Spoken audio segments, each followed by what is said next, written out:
Muito bem, muito boa tarde. Eu tive a oportunidade de dizer de manhã que considerava o assunto de Tancos um caso grave.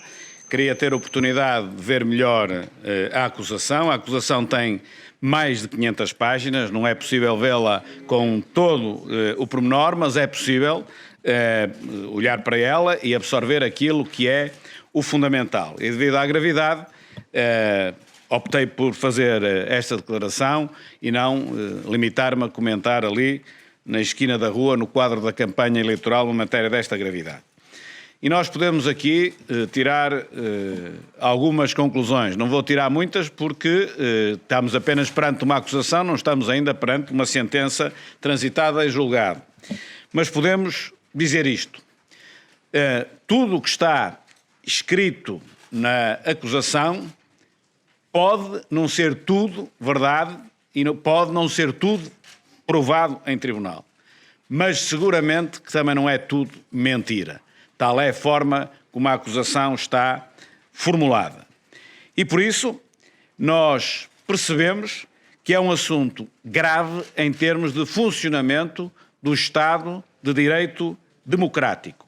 Porque há, dentro de serviços do Estado, sob a tutela do Governo, notórias cumplicidades para dificultar a ação da Justiça, seja a da Procuradoria-Geral da República, seja a da Polícia Judiciária.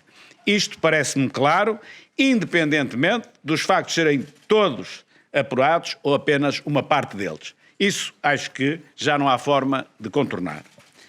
Relativamente ao antigo Ministro da Defesa Nacional, portanto, professor Azeredo Lopes, no que concerne ao professor Azeredo Lopes, o assunto está entregue à Justiça, ele já não é Ministro há muito tempo, não me compete a mim agora aqui tecer considerações sobre a pessoa. Mas compete-me tirar conclusões de ordem política. E aí há uma pergunta que todos nós nos temos colocado e que agora ainda mais temos de colocar. A questão é esta: perante um assunto desta gravidade, o Ministro da Defesa não avisa o Primeiro-Ministro, não articula com o Primeiro-Ministro. Sabemos, através da acusação, que articulou com o Presidente da Comissão Política Conselhia do PS do Porto, que também é deputado. Portanto, articula com o Presidente da Conselhia e não articula com o Presidente Nacional ou Secretário-Geral, como se diz no Partido Socialista, e acima de tudo, Primeiro-Ministro do Governo a que ele pertence. Bom, se articula, se informou, como é o mais provável, temos aqui o problema do Primeiro-Ministro, ele próprio, ser conivente com aquilo que se passou.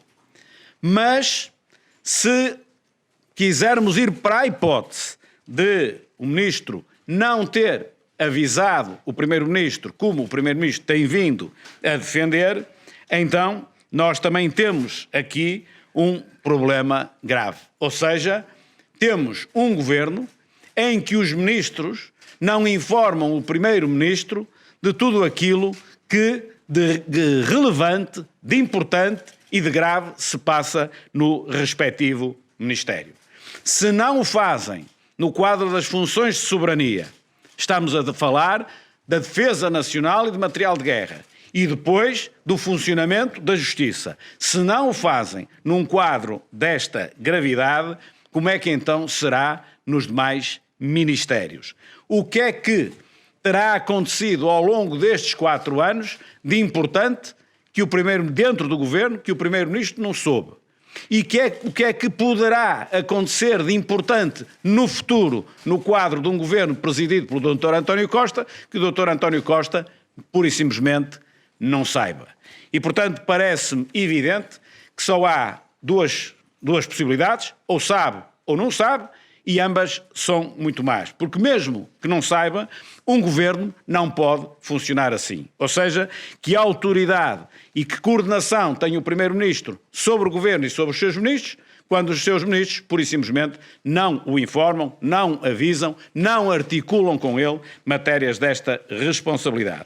E já agora, também, não queria deixar de referir o relacionamento que vimos existir entre o Ministro da Defesa e o grupo parlamentar do próprio Partido Socialista, em que o deputado do Partido Socialista, conhecedor da verdade, não deixa de fazer um discurso completamente fora da verdade, no sentido não de elucidar os portugueses, e ele foi eleito deputado e quer ser outra vez eleito deputado para elucidar os portugueses, mas no sentido de branquear e fugir à verdade. Portanto, a credibilidade de uma atuação destas, portanto, que demonstra uma certa cultura no funcionamento do grupo parlamentar do Partido Socialista, também, de forma alguma, pode constituir um elemento positivo e pode merecer aplauso, seja de quem for. Merece a reprovação, penso que de todos nós. Sobre o António Costa sabia ou não sabia? Desculpa.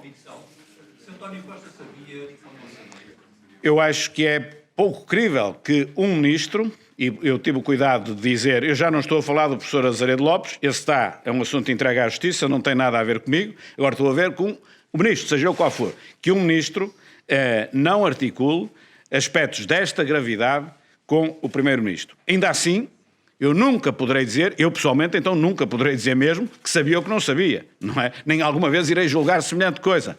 Ponho a hipótese, então, que é aliás a que coloca o próprio primeiro-ministro, não sabia. Então, se não sabia, como é que funciona um governo? Como é que o Dr. António Costa pode presidir um governo, e é, de certa forma, disto que estamos a falar agora até o dia 6 de outubro, quem vai presidir ao próximo governo, como é que um governo pode ter um chefe, digamos assim, que tem os seus ministros, que com ele não articulam e não tem problema rigorosamente nenhum.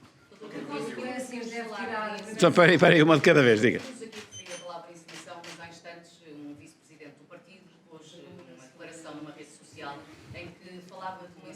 Em torno das suspeitas de envolvimento do Presidente da República, neste caso, dando a entender, e não sei se entendi bem, que poderia haver esta encenação para desviar atenções, provavelmente, da acusação a Azeredo Lopes. A pergunta é se foi esta a intenção e se partilha desta opinião de David Justino.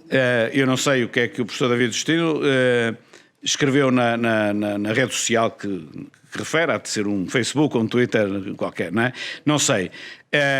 Mas o que é que ele escreveu? Peço desculpa.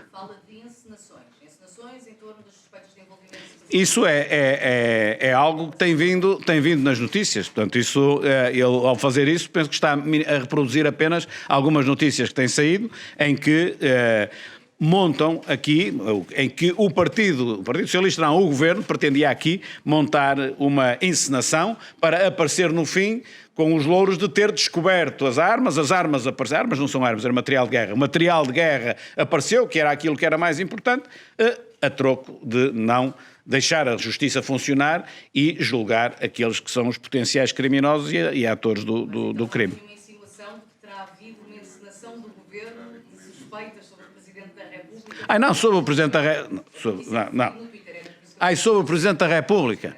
Não, sobre o Presidente da República, eu, como digo, não consigo, no quadro da campanha, ver as linhas todas das 500 e tal páginas, mas no que vi não encontro lá nada que tenha a ver com o Presidente da República, é rigorosamente nada. Nem direta nem indiretamente, eu não descubro lá nada. Que consequências deve tirar o Primeiro-Ministro deste caso? Bom, se o Primeiro-Ministro insistir em dizer que nada sabia, ele não terá grandes consequências a tirar. O eleitorado é que terá de tirar consequências, percebendo que se votar no Partido Socialista, o próximo chefe do governo é alguém que não tem a capacidade necessária para coordenar os ministros e articular tudo, particularmente aquilo que é importante. Atenção que eu não quero exagerar. Obviamente que um primeiro-ministro não pode saber tudo o que se passa nos mais diversos ministérios, não eram precisos os ministros para nada. Isso é humanamente impossível. Agora, aquilo que é politicamente relevante em todos os ministérios, isso ele tem de saber. Isso tem de ser articulado entre o ministro e o chefe de governo. Isso não há por onde fugir. É assim que tem de ser. E no limite, como todos nós sabemos, mesmo quando membros do governo cometem erros, acaba sempre o primeiro-ministro por ter alguma responsabilidade porque os escolheu. Isso, enfim, na política, para o bem e para o mal, é sempre um bocado válido assim, com moderação, mas isto é sempre válido isso. Não é razão para convocar a Comissão Permanente e chamar novamente Azeredo Lopes ao Parlamento? é razão para convocar a Comissão Permanente.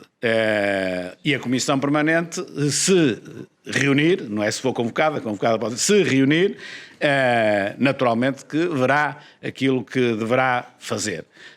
A primeira questão que coloca, acho que sim. Acho que é razão para a Comissão Permanente do Parlamento reunir, apesar de estarmos naturalmente no momento em que estamos. O PSC vai tomar essa iniciativa? Sim, O PSC vai tomar essa iniciativa? sim, sim. Como é que ficam Mas agora que também? está na sala o professor David Justino, se calhar pode ajudar-nos a esclarecer aquilo que estávamos a tentar perceber há Está na sala, professor. Estás aí. Quando o professor David Justino referiu-se a uma encenação, quando foi... Então, agora, a seguir, Encenação não, é que é mesmo... a seguir o professor David Destino explica. Mas a pergunta é para si. Então diga. Quer saber se o senhor concorda que houve uma encenação a envolver o Presidente da República. Essa é que é a pergunta. Desculpe que eu não tinha entendido assim a pergunta. Tudo leva a crer que sim, não é? Uma encenação de quem? Peço desculpa. Por parte do Governo. Para envolver o Presidente da República. Não para envolver o Presidente, para que saíssem notícias a tentar pôr uma cortina de fumo. Isso dá-me ideia que é bem provável que possa ter acontecido.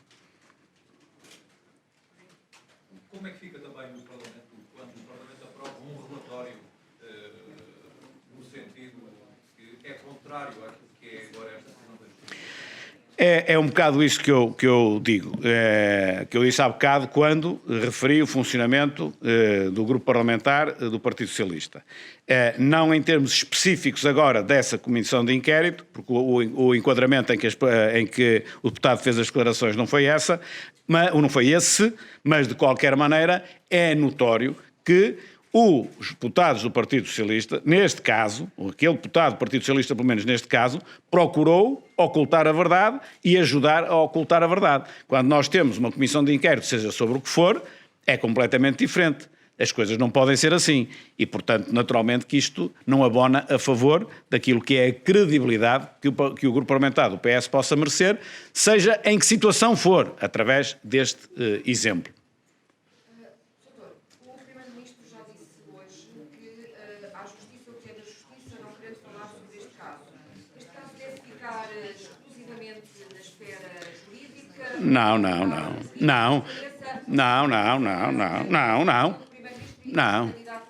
Não. Na Justiça fica o que é da Justiça. E o que é da Justiça é o julgamento do professor Azeredo Lopes. E por isso eu disse, sobre isso não digo nada. Já não é ministro há não sei quanto tempo, está na Justiça. Agora, as ilações políticas têm de ficar em sede política. Não é a Justiça, nem é a PGR, nem é o Tribunal que vai julgar isto, que vai dizer como é que deve funcionar um governo e como é que um governo está a funcionar. E, portanto, foi isso que eu aqui referi. Isso eu não posso iludir. Isso não tem nada a ver com Justiça. Com Justiça tem a ver depois o apuramento destes factos e incriminar ou não cada um dos arguidos e dos acusados neste momento. Considera que António Costa não pode ficar calado? Eu entendo que o Dr. António Costa tem de responder a questões como estas que eu aqui pus. Admito até que outros partidos queiram colocar também outras questões. Para mim esta é claro, sabia ou não sabia? E não vejo como, dizendo que sim a uma e que não a outra, seja ela qual for, não tenha aqui responsabilidades. Porque ou sabia, e então sabia é conivente nestes factos que vêm relatados na acusação. Nem todos aqueles que vierem a ser provados, mas não pode ser tudo mentira. Ninguém acredita que seja tudo mentira. Poderá não ser tudo verdade, mas tudo mentira também não é de certeza. E é suficientemente grave. Se não sabe, então o Governo não tem articulação nenhuma. Quando não sabe uma coisa desta dimensão, como será as outras? Doutor Rui Rio, mas houve um deputado que foi aparentemente cúmplice de um perjúrio no Parlamento. Este deputado que volta a ser candidato agora tem condições para voltar a ser? Eu já fiz crítica a esse candidato a deputado, atual deputado e outra vez candidato a deputado. Já fiz a minha reprovação política àquilo que ele fez. Acho, sinceramente, não pode ser minimamente aceitável aquilo que ele fez. Agora, tanto quanto julgo saber, não o fez no enquadramento da comissão de inquérito. Então isso é que teria uma gravidade muito grande. Aqui é mais na componente ética e na forma de estar na política. Se fosse dentro da comissão de inquérito, a gravidade ainda era outra. Mas tem condições políticas para voltar a ser candidato a deputado, na sua opinião? Eu, em minha opinião, acho que não, mas eu não sou secretário-geral do Partido Socialista. Isso aí, porque lá está, quer dizer, aqui não há sequer a questão da presunção de inocência. Existe o SMS, está aprovado, sabe, não há que esperar mais nada, está visto, existe, está o print, se me permitem o termo, a impressão, está feita. Tá. Mais uma questão, já agora perguntava-lhe só se mantém, tendo em conta que na terça-feira, antes de tudo isto, antecipava uma encenação noutro setor, depois disse que era uma maneira de dizer, que era um comportamento repetido. Sim. Sim, ou seja, e mantenho, perante esta situação e olhando àquilo que aconteceu, já disse com os professores e com os motoristas, eu não tenho dúvida que neste momento, em algumas mentes do Partido Socialista, devem estar a puxar pela imaginação para ver o que é que se pode montar aqui para afastar a atenção do caso de Tancos. Isso eu não tenho dúvida. Se o conseguirão, se terão imaginação para isso, não sei, têm muita. Se calhar vão conseguir. Outra coisa é aqui a encenação ligada ao caso de Tancos. E aí, por aquilo que tem vindo em algumas notícias, dá a ideia que também, assim, era essa a intenção. Se era ou não era, nunca saberemos totalmente se é verdade ou não, agora que, dado até o que estamos a falar, é mesmo caso para dizer que o tiro saiu pela culatra. Se não houver mais nenhuma pergunta sobre este assunto, voltando só um pouco à campanha, queria perguntar, Mário Centeno já rejeitou o convite para um debate com Joaquim Sarmento, se tem algum comentário em relação a isto? Bom, se o professor Mário Centeno não quer fazer o debate com o professor Joaquim Sarmento, então eu desafio democraticamente toda a comunicação social que quiser a entrevistar o professor Joaquim Sarmento para ele dar, digamos, a credibilidade dos nossos números e a fiabilidade dos nossos números e por essa via deixar o professor Mário Centeno no lugar onde ele deve estar, que é a não falar a verdade sobre aquilo que são os nossos números. Portanto, se não quer ser frente a frente, pode ser individualmente e ele explicará. Obrigado.